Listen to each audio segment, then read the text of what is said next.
Olá, como você está?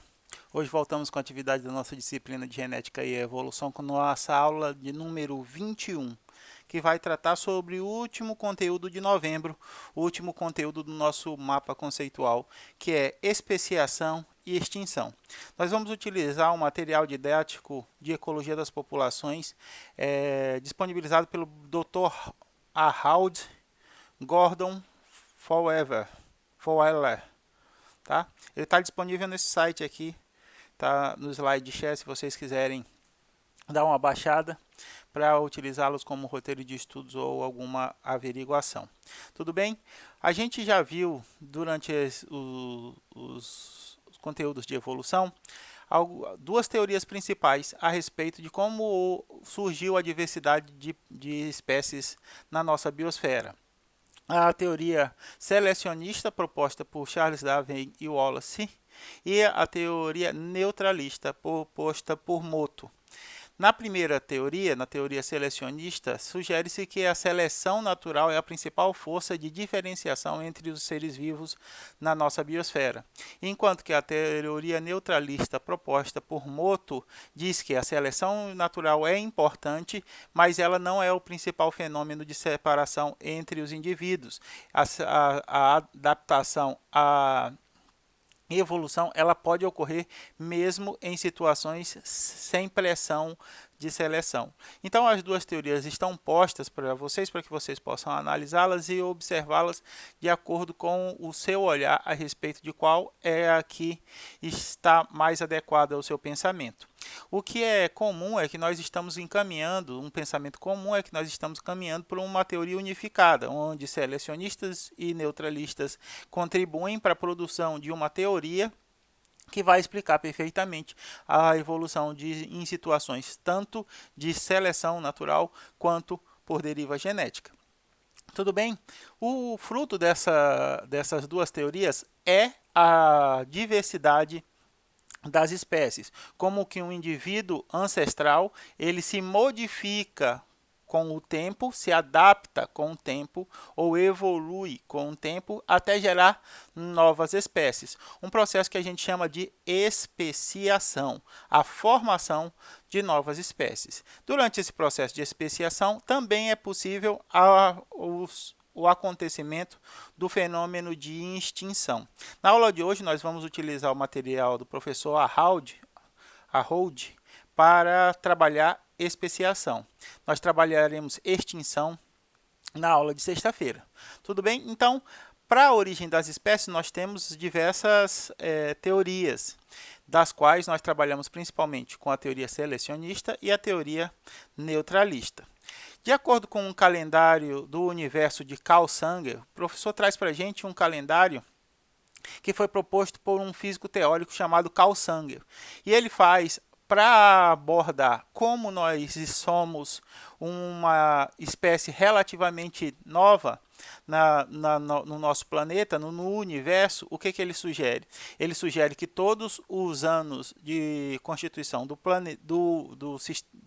universo seja todo compreendido em um único ano. Tudo bem? Desde o início no Big Bang, onde começou a contar-se o tempo, até o momento atual, tudo compreendido dentro de um calendário de 12 meses. Tudo bem? Nessa proporção, 24 dias se estariam com uma proporção de 1 bilhão de anos. E um segundo, 445 anos. Então, a gente tem o Big Bang, é o primeiro evento. No Big Bang, a gente começa a contar o tempo. O universo não se sabe antes, aí a barreira é o horizonte de eventos da nossa avaliação é o Big Bang. Antes dele não é possível contar o tempo. A contagem de tempo inicia-se no Big Bang até o momento. Então, o Big Bang é a primeira hora de 1º de janeiro. Aí a gente tem a constituição da Via Láctea, a organização da nossa Via Láctea em 1º de maio. Nosso sistema solar dentro da Via Láctea está relacionado ao dia 9 de setembro dentro do calendário de Carl Sanger. A vida na Terra começou em 25 de setembro. Os primatas hominídeos estão desde a hora 22h30 do dia 31 de dezembro. O calendário de Carl Sagan termina à meia-noite do dia 31 de dezembro. Então, aqui eu trouxe uma ilustração do que o professor quis mostrar. Aqui a gente tem os eventos de constituição do universo, todos dentro de um calendário com 12 meses. O Big Bang é o primeiro evento, a primeira hora do 1º de janeiro. O humano surgiu às 22 horas e 30 segundos do dia 31 de dezembro no calendário de Carl Sagan. Esse é um esquema retirado da sequência de filmes chamado Cosmos, né, da série Cosmos. Eu acho muito interessante e sugiro que vocês assistam também para entender um pouco da dinâmica, não só da nossa biosfera, mas também do universo. Então, as espécies aparecem e desaparecem durante essa história natural.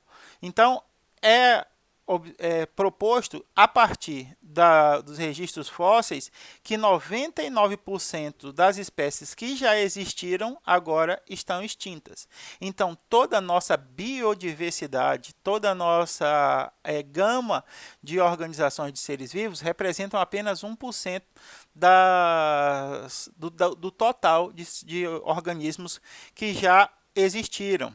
Então, uma média de longevidade de cada espécie é de mais ou menos 1 milhão de anos.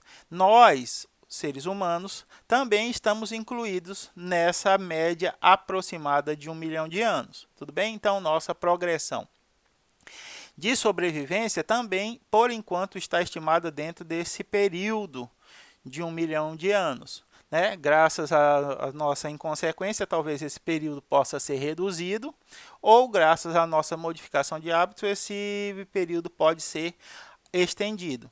Mas existem divergentes estruturas fósseis mostrando a evolução dos seres e que a maior parte dos seres está extinta atualmente. Então, nós temos aqui fósseis e desenhos e ilustrações de seres ancestrais que viveram na Terra durante o período de formação da nossa biosfera. Então, temos os dinossauros, os mais conhecidos, que passaram por processo de extinção, que é bem descrito, e nós temos os mecanismos com os quais essa biosfera, esse ecossistema planetário, essa massa de seres vivos, eles evoluem. Eles evoluem de forma, principalmente, de duas maneiras. O mecanismo que a gente chama de microevolução. A microevolução é a ocorrência de mudanças em escalas pequenas na frequência alélica. Quando a gente está falando de evolução, a gente está falando de alteração na frequência alélica de uma população. Essas mudanças são chamadas de microevoluções porque elas acontecem a nível de espécie. Então, todos nós que já passamos pela experiência de correr uma chave catalográfica, temos que ver que as pequenas diferenças entre dois seres é que vão determinar a sua espécie. Tá? Isso está relacionado à genética de populações, como é que essas populações elas divergiram geneticamente entre si, quais foram os fenômenos que influenciaram essas frequências alélicas modificar-se entre os indivíduos de uma população, e a genética ecológica, que vai levar em consideração o ambiente, os habitats e os costumes desses indivíduos dentro da população. Então, aqui a gente está falando de microevoluções a nível de espécies. Então, por isso que dois indivíduos do mesmo gênero, mas espécies diferentes, têm características muito comuns. Eles compartilham muitas características entre duas espécies. As diferenças entre esses indivíduos é que são chamados de microevolução. Aqui a gente tem duas abelhas de espécies diferentes. A princípio, a gente tem dificuldade de encontrar essas variações. Mas se a gente observar, o tamanho do abdômen é diferente, a coloração é diferente, assim como a posição dessa estrutura na cabeça. Também é diferente. Isso faz com que esses indivíduos, a forma do olho, você vai poder dizer que é diferente, tem algumas outras características, mas todas elas são bastante sutis. Esse mecanismo é que é chamado de microevolução, a partir de modificações dentro do nível de espécie. Existe outro fenômeno chamado de macroevolução. Na macroevolução, essas modificações elas acontecem em níveis superiores à de espécie. Então, lá de gênero até reino estão envolvidos nessas macroevoluções. Aqui a gente já tem modificações bastante robustas, bastante evidentes entre dois indivíduos.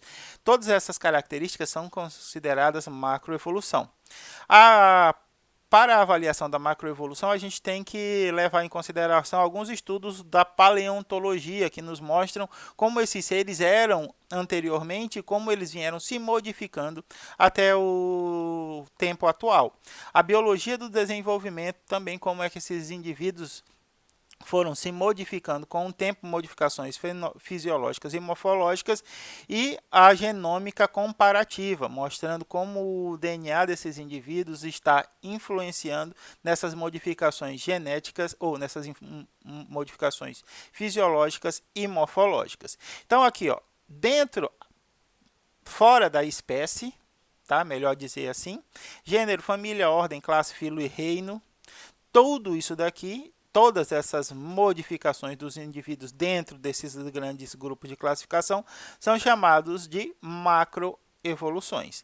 Por isso, indivíduos de famílias da mesma família passam a compor gêneros diferentes, tudo bem? Graças a fenômenos ocorridos na macroevolução. E aqui a gente tem um indivíduo ancestral que passou por diversas macroevoluções até chegar nos indivíduos modernos, os indivíduos atuais. Tudo bem? Aqui a gente viu, dentro dessas grandes modificações, eles vão mudar de gênero, eles vão mudar de família, eles vão mudar de ordem e assim por diante. Todos caracterizando modificações no nível macro. Tudo bem?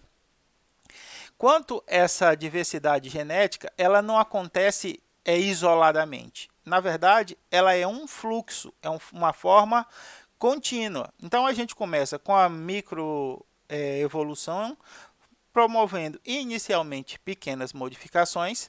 Essas pequenas modificações elas vão se ampliando com o passar do tempo, até gerar as grandes modificações. Tudo bem? Então, a microevolução é um processo de adaptação, é como os organismos eles respondem às modificações do seu ambiente, e como a macroevolução é um processo de especiação, onde as diferenças adaptativas geram um processo de divergência genética a nível de espécie, gerando indivíduos de espécies diferentes a partir de um ancestral comum. Tudo bem? Agora a gente tem aqui, a evolução cria novas espécies, mas o que é uma espécie? Uma pergunta bastante interessante feita pelo professor. Não é muito fácil discernir um indivíduo daquela espécie de alguma maneira modificado. Então, para que a gente saiba o que é uma nova espécie, alguns conjuntos de informações eles devem ser levados em consideração. Por exemplo, esses dois pássaros. Tudo bem? A gente consegue evidenciar algumas modificações na plumagem desses pássaros. Mas isso é uma espécie diferente ou será que é uma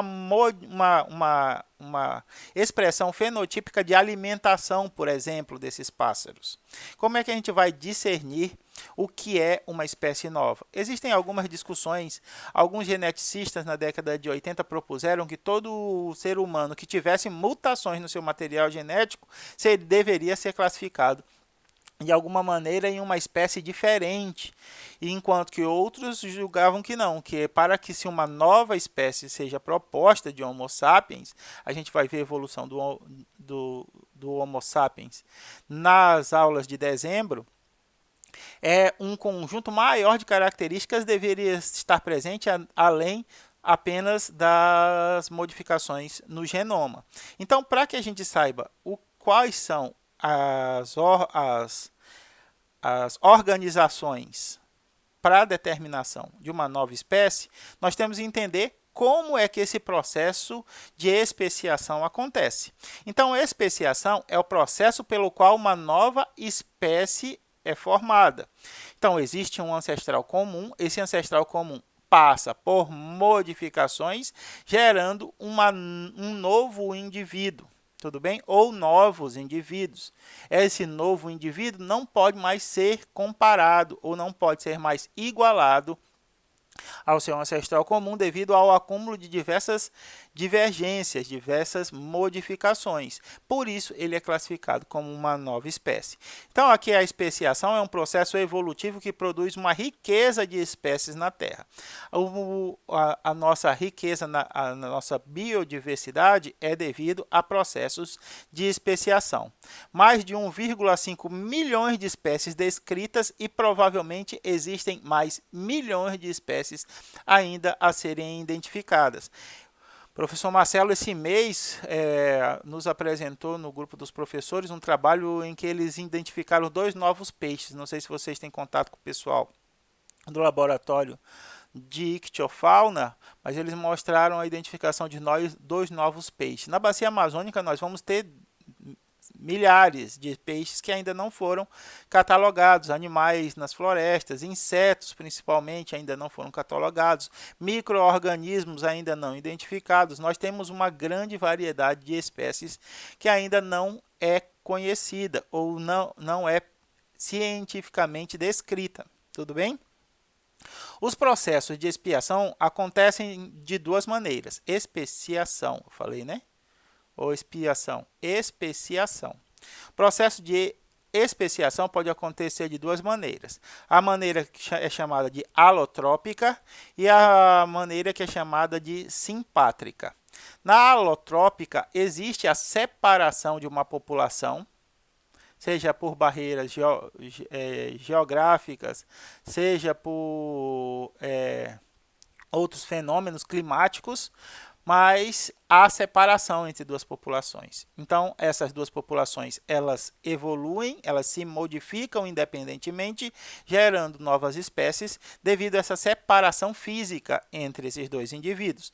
E existe a separação simpátria, tá? Que os 2 indivíduos estão no mesmo ambiente, eles coexistem no mesmo ambiente, mas devido a vários outros fatores intrínsecos, comportamento, hábito, forma de desenvolvimento, esses indivíduos eles deixam de cruzar entre si e passam a formar populações diferentes dentro do mesmo ambiente. Vamos começar com a especiação alopátria, tá? Depois, no final da aula, a gente trabalha a especiação simpátria. Então, aqui a gente tem a separação física. Imaginemos que temos um grande lago, tudo bem? Devido a um processo de aquecimento do planeta ou dessa região, esse lago ele diminuiu o seu volume de água e foi dividido em 2 lagos menores, tudo bem? Essa população, que era antigamente geneticamente e morfologicamente homogênea, devido a essa separação física, passou por processos de evolução distintos, de acordo cada um com o seu ambiente, e levou a uma especiação alopátria. Tudo bem? Aqui, nesse exemplo, nós temos a mesma população dentro do mesmo ambiente. Vejam que aqui a gente não tem uma separação física entre as populações, mas por divergências de comportamento, divergência de alimentação, divergência de características intrínsecas. O que é características intrínsecas? Relacionadas ao indivíduo. Características extrínsecas são características relacionadas ao ambiente em que o indivíduo está inserido. Tudo bem?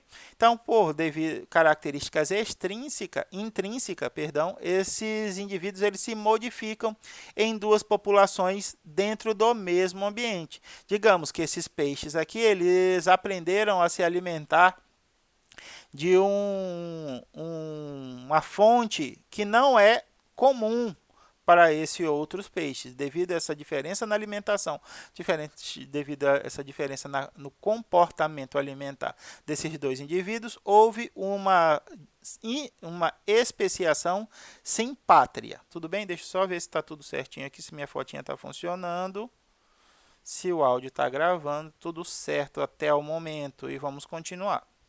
Beleza, agora a gente sabe que alopátria é a especiação que ocorre devido à separação física de duas populações, de uma população em duas espécies, e a simpátria é o surgimento de duas espécies a partir de uma população que coexistia no mesmo ambiente. Tudo bem? Então a gente começa com a especiação alopátria. Uma população só, imaginemos aqui uma população de esquilos, tudo bem? Essa população de esquilos tem toda essa região aqui como ambiente territorial. Essa população de esquilos passou por um processo em que o nível da água aumentou, seja pelo derretimento das calotas polares, elevação do nível do mar, ou por um terremoto que fez uma fenda aqui que possibilitou que a água entrasse.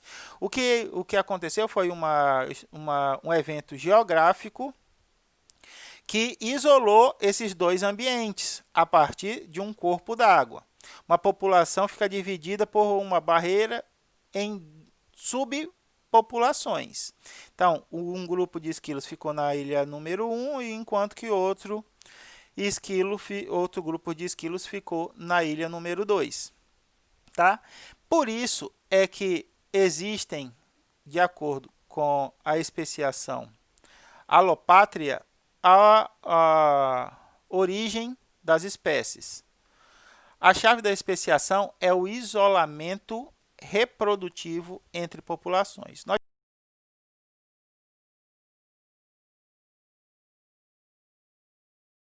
Então, duas populações elas não reproduzem.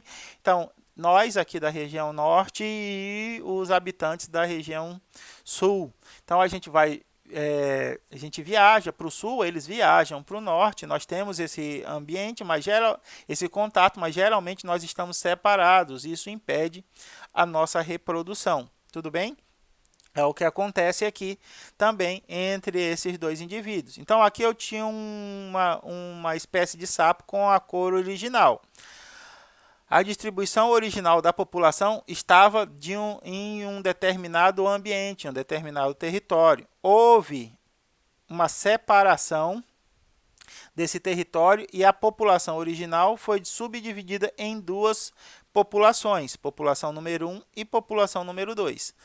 Uma das populações começa a adquirir características independentemente da outra população, uma vez que eles estão em ambientes separados e cada um com o seu conjunto de características. Enquanto que aqui, quando era uma população unificada, todos eles estavam eram perfeitamente capazes de acessar reprodutivamente os indivíduos. Então, mesmo que houvesse essa separação das características desse indivíduo nessa população total, indivíduos com a cor original poderiam cruzar com os indivíduos de cor mais clara. Mas, nesse caso, a gente tem a separação reprodutiva, o isolamento reprodutivo dessas populações. Então, indivíduos da população 1 só cruzarão com indivíduos da população 1, fazendo com que um determinado conjunto de alelos seja disperso dentro dessa população, enquanto que a população número 2 só vai cruzar com indivíduos da população número 2, conservando os melhores alelos para essa característica, gerando assim duas espécies diferentes da espécie original. Existem mecanismos de isolamento reprodutivos intrínsecos e extrínsecos. Extrínsecos e intrínsecos. Os extrínsecos são os relacionados ao ambiente e os intrínsecos são os relacionados ao comportamento, à vida, ao período de reprodução do indivíduo. O isolamento geográfico é um mecanismo extrínseco primário, tudo bem? É a primeira barreira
já passaram a ser espécies diferentes. Um indivíduo com ele não se reconhece mais no outro e isso impede a reprodução. As populações, no passo 4, as populações reunidas ao retirar a barreira, já são tão diferentes, tão distintas, que elas não cruzam mais entre si, provocando um isolamento reprodutivo intrínseco, não mais extrínseco. A barreira física que os separava já não existe mais, mas a barreira fisiológica, a barreira morfológica, a barreira comportamental entre esses dois indivíduos ainda permanece. Tudo bem? A especiação por alopatria pode ocorrer por uma infinidade de eventos geográficos. Aqui o professor fez e climáticos, fez uma lista para nós. Formação de ilhas no mar por vulcanismo. Tudo bem? A gente tem uma população que está no continente, houve a formação de uma ilha por vulcanismo, parte da população do continente alcança essa nova ilha, fazendo o processo do fundador, gerando uma nova população, uma nova frequência alélica e provavelmente uma expiação alotrópica, por alotropia. Tudo bem? Mudanças no padrão de corrente do oceano. Mudança no padrão de corrente do oceano leva a migrações diferentes, a correntes de ar diferentes, uma série de fenômenos climáticos. O clima esquenta, forçando a vegetação a altitudes maiores. Tudo bem? Então, modificação na distribuição da vegetação. O clima fica mais seco, que dificulta, divide lagos em lagos menores, como a gente viu lá no exemplo dos nossos peixinhos. O nível do mar aumenta, criando ilhas, como a gente viu aqui no exemplo dos esquilos. A capa glacial aumenta, no caso de resfriamento do planeta. As montanhas são criadas, por exemplo, nos tempos ancestrais, a gente teve a constituição da cadeia dos Andes, que se separou os dois ambientes. A separação dos continentes, a gente pode adicionar aqui. A gente tem uma série de fenômenos geológicos e climáticos que servem como essa barreira física e provocam essa especiação por alopatria, tá? Aqui a gente tem um exemplo de alopatria. Esse esquilo aqui, duas espécies de esquilo de chão, a Amospermophilus razice, arice e Amorpelopsis leucurus. São provavelmente frutos de especiação de uma espécie ancestral comum antes da formação do Grande Cânion. A partir da formação do Grande Cânion, parte da população ficou de um lado, parte da população ficou de outro. Essa separação física gerou uma especiação por alopatria, tudo bem? Onde existe divergências entre essas espécies. Hoje, mesmo se vocês botarem essas espécies em um ambiente comum, devido às suas características específicas, elas já têm um isolamento reprodutivo. Eles não cruzariam entre si para gerar novos indivíduos. Tudo bem? Então, aqui a gente tem outro exemplo do mecanismo de especiação por alopatria. Uma população comum, uma barreira física se forma. No início da formação da barreira física, a população continua homogênea, porque a separação é muito recente. Conforme o tempo avança, essa modificação, as modificações de cada população, de acordo com as características do seu próprio ambiente, vai gerar uma divergência genética da população original. Por fim, existe o processo de especiação. Cada grupo de populações contendo agora suas próprias características. Isso faz com que, mesmo que as populações retornem a se encontrar, vamos dizer que foi separado por um rio. O rio mudou o seu curso, os rios amazônicos são todos muito novos e eles frequentemente mudam o curso do rio, fazendo o isolamento de curvas, formando lagos ou invadindo regiões onde eram de florestas. Então, aqui a gente teve um novo curso do rio, que separou uma população em duas subpopulações, uma na margem direita e outra na margem esquerda. Essas subpopulações se divergem até gerar novas espécies. Quando o rio retorna para sua calha original ou ele muda o seu curso novamente, essas populações já não têm mais a barreira física de separação. Elas podem se reencontrar, mas nesse momento o isolamento reprodutivo dá-se por características intrínsecas às novas espécies. No ponto de interseção de uma população anteriormente isolada geograficamente, existe um conflito entre a reconstituição de uma população que cruza livremente e a formação de barreiras efetivas de isolamento reprodutivo. Então, essa população aqui já está isolada reprodutivamente. Está isolada reprodutivamente. O que é possível alternativamente a isso? Alternativamente a isso, quando essas duas populações se encontram, é possível que uma dessas populações cause a extinção da outra. Isso devido à disputa por alimento, predação, uma série de características, formando o que aparece no registro fóssil como o caso de anagênese em vez de cladogênese. Cladogênese a gente viu, é quando uma espécie ancestral dá origem a duas espécies diferentes. Anogênese é quando uma espécie ancestral gera apenas uma nova espécie. Isso provavelmente porque houve com o início, o surgimento de uma espécie, a extinção de outra. Então, a gente tem aqui evolução não ramificada, uma espécie ancestral dando origem a uma única espécie, que é a anagênese, e a gente tem a cladogênese, que é uma espécie ancestral dando origem a duas espécies, que é uma evolução ramificada.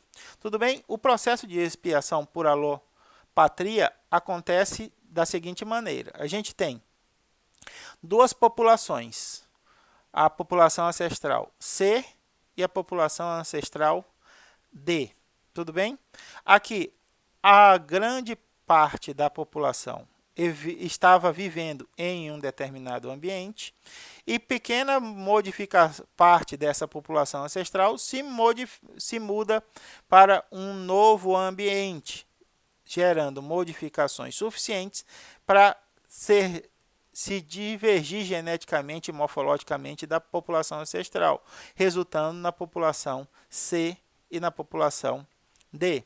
Quando populações ocorrem em alopatria, é possível que aconteça a especiação, porque os poços genéticos isolados acumulam diferenças genéticas por via da microevolução. Numa população pequena, isolada, é mais provável uma mudança acontecer do que em uma população maior e pode se tornar uma espécie nova. Por que, pessoal, é mais fácil acontecer uma modificação em uma população pequena do que em uma população grande? Porque em uma população pequena nós temos uma característica que é chamada de pool genético. O pool genético é a constituição de todos os alelos daquela população. Então, em uma população pequena, em uma população isolada, o pool genético é bastante reduzido. Tudo bem? Enquanto que em grandes populações, esse pool genético ele é ampliado e a mistura desses alelos por reprodução sexuada dentro de uma grande população gera uma divergência muito grande entre os indivíduos que a compõem. Enquanto que populações pequenas, que contêm pouco ou pobre, um pool genético pobre, uma quantidade de alelos pequena dentro dessa gama, essa população ela tende a ser mais homogênea e quando um indivíduo ele se modifica, essa modificação tende a se propagar entre todos os indivíduos daquela pequena comunidade. Então, vamos imaginar uma pequena população como nós moramos em Humaitá. Nós, em Humaitá, nós temos um perfil de fenótipo. A maioria de nós tem a cor mais escura, a maioria de nós tem os cabelos escuros, a maioria de nós. Ruth, claro que tem as exceções, nós estamos levando em consideração a maioria da nossa população. Então, o nosso pool genético, o nosso conjunto de características é assim. Quando a gente vem para São Paulo, aí a gente tem uma diversidade enorme de fenótipos. Aí a gente tem asiáticos, a gente tem europeus, a gente tem ameríndios, nós temos uma série de fenótipos que estão se reproduzindo entre si, o que gera uma diversidade ainda maior dentro dessa população. Na população de Humaitá, quando o indivíduo tem uma característica mais favorável, ele tende a ter um maior sucesso reprodutivo, seus filhos também tendem a ter esse maior sucesso reprodutivo, e com poucos anos esse gene, esse alelo favorável se disseminou dentro da nossa comunidade. Por quê? Dentro da nossa população. Por quê? Porque o número de indivíduos para que esse alelo tem que chegar é bem menor do que o número de indivíduos em grandes populações. E a quantidade de alelos disponíveis dentro da população em Humaitá é bem menor do que a quantidade de alelos disponíveis na população de São Paulo. Então, a gente tem aqui um exemplo de como existe a especiação por alopatria a partir dos efeitos fundadores em ilhas. Aqui a gente tem uma população A no continente. Pequena parte dessa população A do continente migra para uma ilha, com o que a gente conhece como efeito fundador. Isso vai gerar uma modificação na frequência dos alelos de uma população que não está relacionada à seleção, ela está relacionada à quantidade de indivíduos que conseguiu sair do continente para a ilha. Tudo bem? A partir de um tempo, essa população da ilha diverge da população do continente, produzindo o primeiro processo de especiação. A partir dessa adaptação, indivíduos da ilha número 1, indivíduos da população B da ilha número 1, migram para uma segunda ilha, gerando um novo processo, novo efeito fundador. Com o tempo, esses indivíduos passam de B para C. Tudo bem? Esses indivíduos aqui divergiram dos da ilhas que já eram diferentes do continente. Então, aqui nós temos o surgimento de uma nova população, de uma nova espécie, a espécie número C. A espécie número C, pelo amor de Deus, a espécie letra C, tá? Número C, só eu mesmo, tá? A espécie, já falar de novo, letra C vai para uma outra ilha, com um novo efeito fundador, e parte dela retorna para a ilha inicial.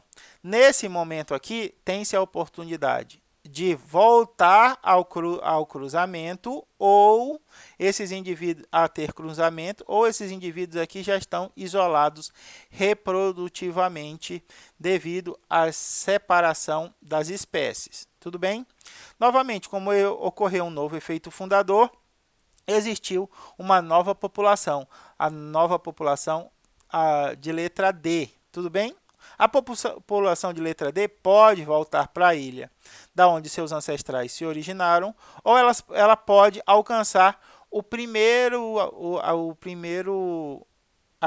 ilha que iniciou o processo de especiação, gerando assim o aparecimento de uma diversidade grande de espécies. Nós temos já A, B, C, D, já temos 4 espécies.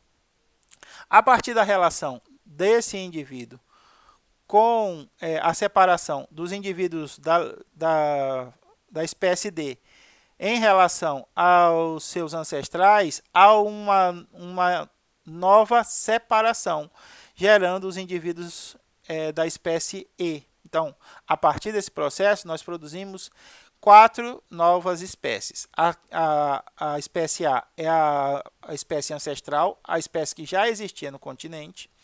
A B é a que foi para a primeira ilha. A C, a que foi para a segunda ilha. A D, a que foi para a terceira ilha. E a E é o indivíduo da D que voltou para a primeira ilha e se isolou dos seus parentes da segunda e terceira ilhas. Tudo bem? Aqui a gente já tinha falado é um exemplo muito parecido dos esquilos de chão que foram separados lá pelo Grand Canyon. Aqui a gente não tem uma fissura, a gente tem a separação física aqui, é a água, tudo bem? Para gerar esses resultados. Então, os fatores históricos que resultam em alopatria. Várias espécies possuem uma distribuição gondioadiana. Gondioad era um continente antigo que era formado pelo sul da Austrália, África do Sul, América do Sul e parte da Índia. Tudo bem? Com a separação dos continentes, houve o distanciamento entre as espécies que coabitavam esse continente Gondioad, e aí houve a especiação por alopatria. Tudo bem? Esses locais se distanciaram muito atualmente. Há mais de 150 milhões de anos foram ligados em um continente imenso. Aqui a gente tem o continente, a Austrália, a Índia, a África, a América do Sul, todos em um único continente chamado de Gondwana. Tudo bem? Com a separação desses continentes, houve a formação de barreiras físicas que permitiram a especiação por alopatria entre diversas espécies encontradas atualmente. Perfeito? Então, perdão. Então, a gente entendeu agora como é que essa especiação pode acontecer pela separação de duas populações. A partir da separação dessas duas populações, Existem adaptações ou modificações dentro dessas subpopulações, gerando características específicas, cada característica específica determinando uma nova espécie. Tudo bem? Mas é possível fazer esse processo de especiação em ambientes comuns. Tudo bem? O que a gente chama de especiação simpátria. Aqui a gente tem a especiação simpátria, ocorre quando uma barreira reprodutiva é criada por causas distintas do isolamento geográfico, o que a gente chama de mecanismos intrínsecos. Tudo bem? Aqui a gente tem uma população única de árvores. Essa população única de árvores pode se diferenciar, pode passar por processos de especiação de duas maneiras. A primeira maneira, a separação física, alopátria, tudo bem? Gerando duas populações de árvores, ou existe a formação das mesmas duas populações num ambiente em que não há isolamento geográfico. O que existe é o isolamento reprodutivo. Nesse ambiente, nós temos o mecanismo extrínseco atuando, enquanto que aqui nós temos os mecanismos intrínsecos de isolamento reprodutivo atuando.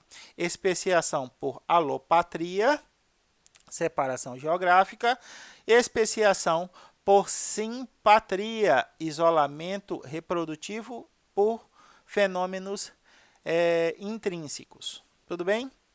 Agora, Hudson, quais são esses fenômenos intrínsecos? O que a gente tem que levar em consideração quando a gente fala o que são fenômenos intrínsecos? Alguns deles a gente já falou nas aulas anteriores, mas agora a gente volta a relembrar para lembrar que essa separação entre as espécies pode se dar pelo novo conjunto de hábitos que um determinado grupo de indivíduos dentro de uma população começou a reproduzir em relação à população total.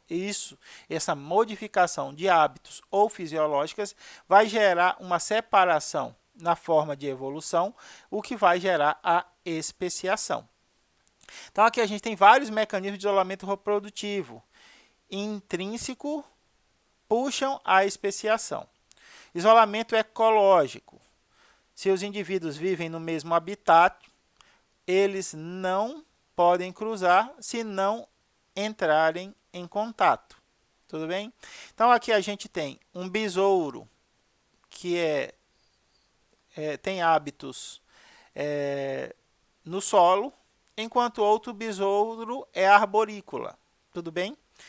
Esses besouros, eles descendem de um ancestral que tinha tanto o comportamento arborícola quanto o comportamento no solo. Eu não lembro como é que é o nome ecológico, me lembrem aí. Tem um nome na ecologia, vocês me perdoem, que é esse comportamento de viver no solo. Depois eu lembro. Ou vocês me escrevem no WhatsApp mostrando qual é o nome desse comportamento. Parte dessa população, por algum motivo, adapta-se ao ambiente nas árvores, enquanto que outra parte continua no solo. Essa divergência de comportamento leva a um isolamento reprodutivo por características intrínsecas, chamado de isolamento ecológico. A partir do não contato, a não reprodução dessas duas subpopulações, a formação das subpopulações através de mutações dentro do nível de espécie vai gerar a especiação, enquanto que as mutações em nível de gênero vai gerar a separação desses indivíduos, as micro e macro evoluções. O isolamento temporal. Se os indivíduos entram em contato, não podem cruzar. E a reprodução tem uma janela temporal distinta. Aqui a gente falou a respeito dos diferentes períodos de acasalamento. Se por qualquer motivo duas populações que estão no mesmo ambiente começaram a ter períodos reprodutivos, períodos de acasalamento distintos, essas populações elas tendem à divergência e à especiação. Um exemplo bastante muito comum o ciclo lunar. Por que a menstruação das mulheres obedece o ciclo lunar? Porque quando a lua estava cheia, os homens ancestrais não saíam para caça, porque a probabilidade de obter sucesso nessa caça era menor, porque nós homens não temos a capacidade de enxergar no escuro, temos uma série de dificuldade. O que acontecia? Os indivíduos durante esse período, os machos durante esse período ficavam reclusos com as fêmeas, o que gerava um melhor período de reprodução. O que aconteceu? Houve a sincronia do ciclo reprodutivo das mulheres com os períodos de caça dos homens. E aí, até hoje, nós vemos uma referência, uma relação, melhor dizendo, entre o ciclo lunar e o ciclo menstrual das mulheres. A mesma coisa pode acontecer entre as espécies. Espécies que, por hábitos intrínsecos, desenvolveram tempos diferentes de acasalamento, embora estejam dentro do mesmo ambiente, estão isolados reprodutivamente por uma barreira intrínseca chamada de isolamento temporal. Tá? Existe aqui novamente o exemplo dos nossos esquilinhos de solo. Os mecanismos intrínsecos envolvem mudança nos indivíduos que inibem o cruzamento. Na especiação por alopatria, esse mecanismo intrínseco atua uma vez as populações ficam fisicamente separadas. Na especiação simpática, os mecanismos intrínsecos são os únicos atuantes. Não há mais a separação física, o que gera uma influência maior dos mecanismos intrínsecos, mecanismos relacionados ao comportamento das espécies em relação à separação dos ambientes. Mecanismos de isolamento por comportamento. Os rituais de cortejo são críticos para o cruzamento entre uma espécie, mas ineficazes para atrair outras espécies. Isso por quê? Porque diferentes espécies criaram hábitos diferentes para o cortejo pré-acasalamento. Mesmo dentro da população humana, vamos utilizar essa imagem da foto aqui. Todos nós já passamos por uma situação em que nós estamos em um ambiente, um determinado local, e passa alguém fazendo barulho muito alto com a moto. Bem. A maioria de nós pensa, o que essa pessoa tem na cabeça para fazer isso? A maior parte da população pensa isso. Existe uma pequena parte dentro dessa população que fala, olha que coisa legal. Porque se não existisse ninguém que admirasse esse tipo de comportamento não seria reproduzido. Alguém só reproduz esse tipo de comportamento porque em algum momento esse comportamento lhe trouxe uma vantagem. Tudo bem? Professor, eu não acredito que existem pessoas que gostam desse cortejo. Existem pessoas que gostam desse cortejo. E essas pessoas, elas tendem a se reunir em grupos específicos, enquanto que outras pessoas que não têm esse costume tendem a se reunir em outros grupos específicos. E a partir desse agrupamento, por essas afinidades, por esses gostos, aí existe uma maior frequência ou maior sucesso reprodutivo dentro dessas pequenas populações, que pode gerar novos comportamentos com a mesma característica. Qual é a chance de um pai que é apaixonado por automóveis, casou-se com uma mulher que é apaixonada por automóveis, ter um filho que é apaixonado por automóveis? essa probabilidade não é uma probabilidade alta. Por quê? Porque os filhotes tendem a reproduzir as atitudes dos pais, não é isso?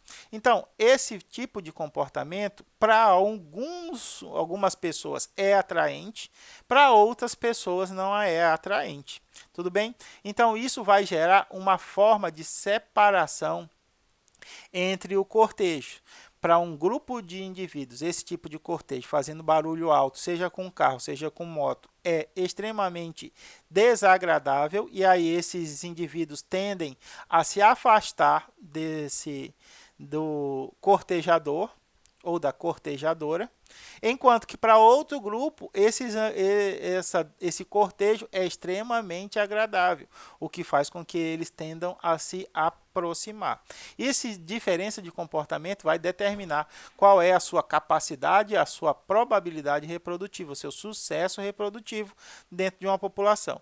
Se isso acontece durante milhões de anos, você tem comportamentos intrínsecos bem estabelecidos, o que vai gerar no futuro ou com o passar do tempo um processo de especiação.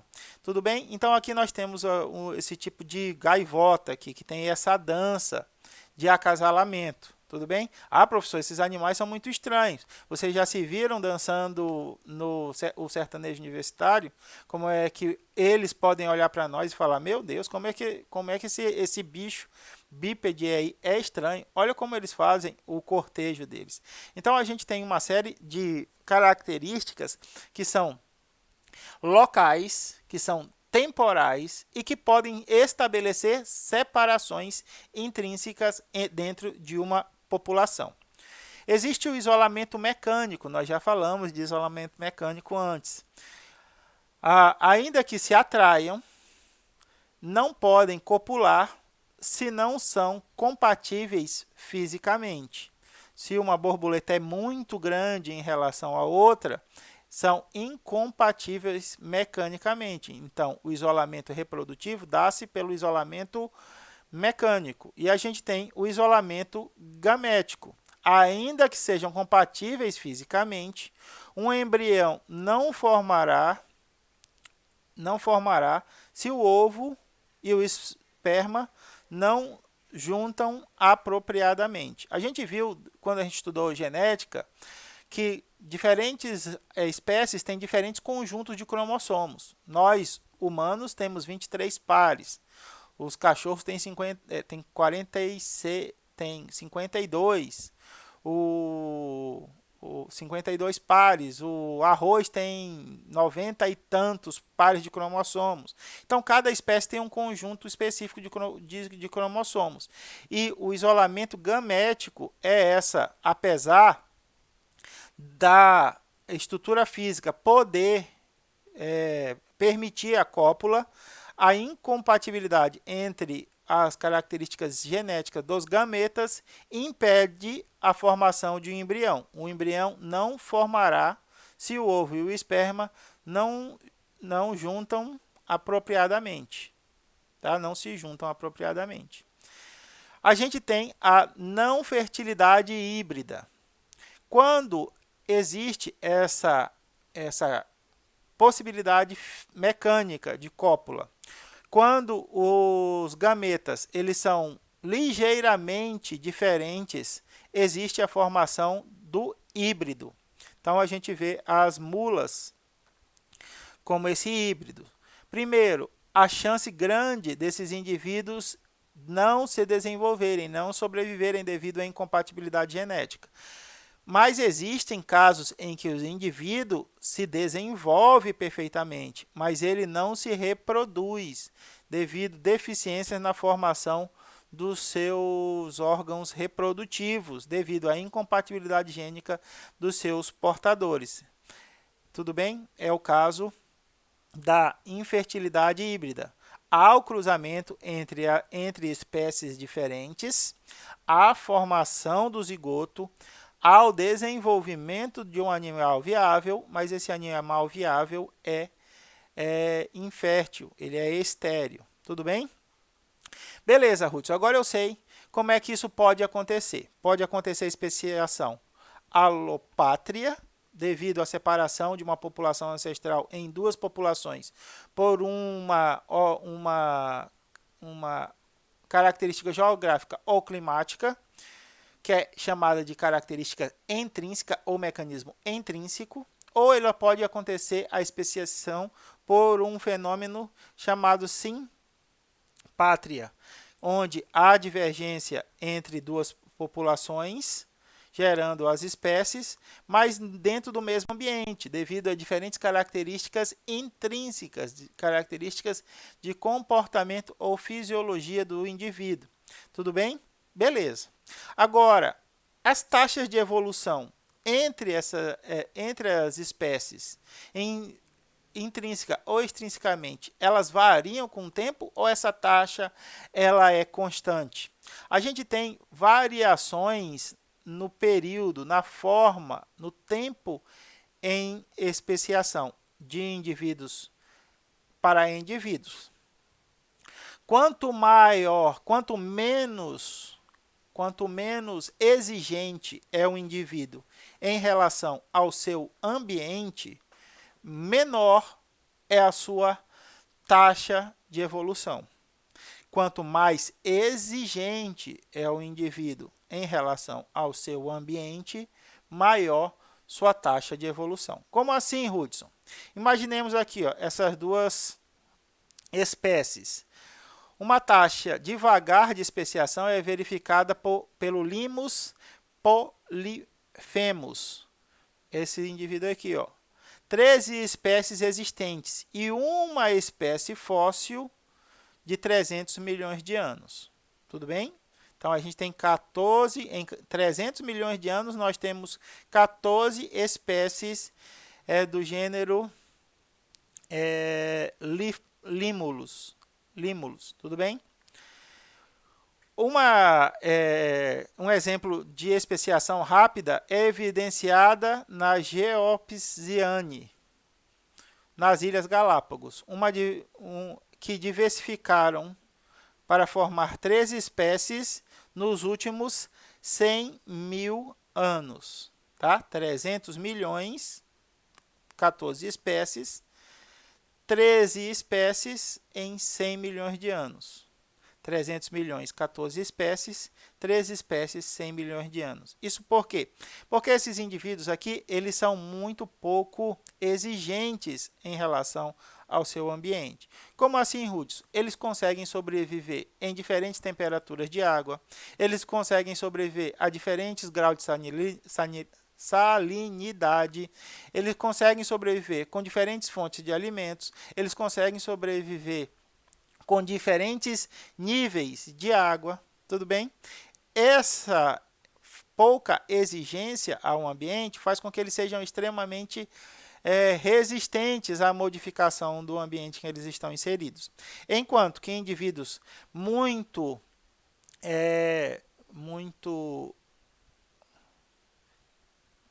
exigentes em relação ao seu ambiente, passam por modificações cada vez mais rápidas. Por exemplo, esse tipo de pássaro alimenta-se especificamente de insetos. Modificações na disposição desses insetos, dessa população de insetos dentro do seu território, faz com que ele sofra bastante, fazendo com que indivíduos mais adaptados a outro tipo de alimentação também sejam rapidamente selecionados dentro de uma população ancestral. Quanto mais é a exigência, o indivíduo só consegue se alimentar de um tipo de alimento, só de insetos, só de plantas, só de uma espécie de flor. Esse nível de exigência faz com que modificações no ambiente afetem drasticamente a forma com que esse indivíduo ele evolui. A partir disso, as modificações nesse tipo de população geram especiações muito mais rápidas do que os indivíduos pouco exigentes em relação aos seus ambientes. Então, aqui a gente tem as diferentes taxas de especiação. Os generalistas tendem a ficar como espécies estáveis, tudo bem? Enquanto que os indivíduos especialistas, os exigentes, tendem a espécies não estáveis, uma grande modificação, porque qualquer modificação no ambiente de um especialista gera modificações bastante drásticas no seu modo de adaptação ao seu ambiente. As espécies, a especiação também é rápida quando, como no caso de Geospicianae, nichos novos ficam disponíveis. Então, há um novo nicho, uma nova fonte de alimento, um novo predador no ambiente vai direcionar rapidamente a modificação nas espécies mais especialistas. É possível também exista uma dinâmica na especiação. A dinâmica que a gente chama de gradualismo ou o que a gente chama de equilíbrio pontual. No gradualismo, nós temos modificações graduais que vão sendo conservadas a partir da sobrevivência dos indivíduos mais aptos, mais evoluídos, até alcançar uma determinada característica. Ou a gente tem um que a gente chama de equilíbrio pontual. Percebam aqui que essa população ela não vinha sendo modificada. Quando de repente, uma nova característica surge, o que a gente chama de equilíbrio pontual. O equilíbrio pontual apresenta uma interpretação melhor da dinâmica da especiação. Isso daqui pode ser devido a um desequilíbrio na população que gerou uma modificação que foi novamente equilibrada pela rápida modificação dessas características. Como assim, Hudson? Essa população aqui, ela não foi modificando-se gradualmente a partir da vagarosa modificação da frequência dos seus alelos dentro dos componentes. Essa população aqui ela estava vivendo muito bem a vida dela e aconteceu algum evento inesperado de desequilíbrio. Por exemplo, houve o endurecimento do solo, onde esse tipo de concha aqui, esse tipo de molúsculo que ocupa essa concha habitava. Molúsculos que têm essa concha mais alargada, eles não conseguiam infiltrar o solo e por isso eram capturados e predados com maior facilidade pelo endurecimento desse solo. Esses indivíduos com a concha mais pontiaguda representavam pequena parte dessa população aqui e eles foram únicos que sobreviveram a essa característica. Então a gente tem essa mudança abrupta no perfil da população, porque esses indivíduos aqui eles foram predados e não geraram descendentes, e esses indivíduos aqui conseguiram sobreviver gerando descendentes, fazendo com que o perfil da população passasse abruptamente de um ponto a outro devido a um processo de desequilíbrio. O equilíbrio foi estabelecido a partir de um ponto, por isso é equilíbrio pontual, tá? Por fim, nós temos uma pergunta bastante interessante que o professor traz. Já passei 5 minutos do meu horário. A evolução cria organismos perfeitos? É isso. Será que um dia nós vamos parar de evoluir porque nós alcançamos o máximo das nossas capacidades? O professor responde, não. A evolução somente cria organismos melhores porque a evolução é restrita pela história e estremecida por eventos aleatórios. Por exemplo, modificações no nosso ecossistema fazem com que as características que eram desejáveis em um momento passem a ser indesejáveis em um outro momento. Tudo bem? Então, vamos dizer que a cor de pele mais desejável dos seres humanos é a branca, caucasiana. O que acontece com a exposição solar muito acentuada? O que era uma vantagem estética passou a ser uma desvantagem, porque agora esses indivíduos têm mais câncer de pele, eles têm mais dificuldade de exposição ao sol, e essa característica que era atrativa passou a ser desvantajosa graças a uma modificação no nosso ambiente. Então, esses eventos aleatórios do ambiente é que vão direcionar a forma em que a gente vai modificar-se em adaptação a eles. Essencialmente, o professor fala, cada organismo da Terra é uma parte significante da soma de acidentes. De acidentes como, Hudson? De fenômenos que aconteceram aleatoriamente. E se os dinossauros não tivessem sido extintos, os mamíferos não teriam progredido e a gente não teria alcançado, os répteis talvez hoje dominassem a Terra. E uma série de outros. E se a Lua não tivesse sido formada, a gente não teria a produção das marés, a forma de organização da vida seria completamente diferente.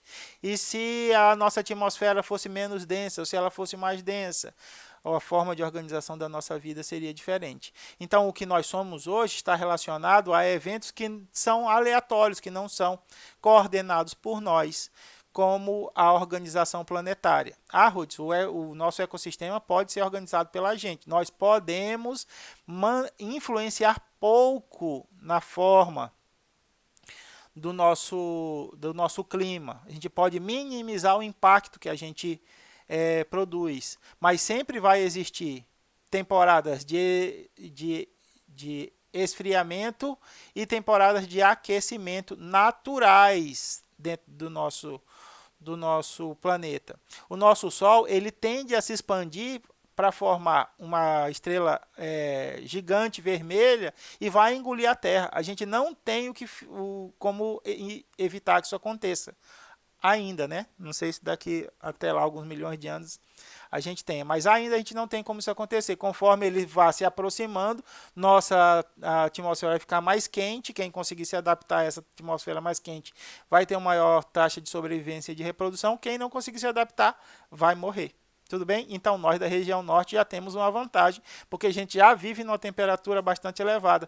O pessoal do sul vai sofrer mais, porque quando o sol estiver se expandindo, eles vão também ter esses calores intensos. Nós vamos estar tranquilos, sossegados de regata, enquanto eles vão estar morrendo de calor. Beleza, meus amigos, beleza, minhas queridas e meus queridos. Espero que vocês estejam todos bem, com seus familiares todos seguros. E nós nos vemos na sexta-feira com a continuação da aula com o processo de extinção, o desaparecimento das espécies da superfície terrestre. Tudo bem? Não deixem de entrar em contato comigo caso desejarem pelo WhatsApp. Um abraço.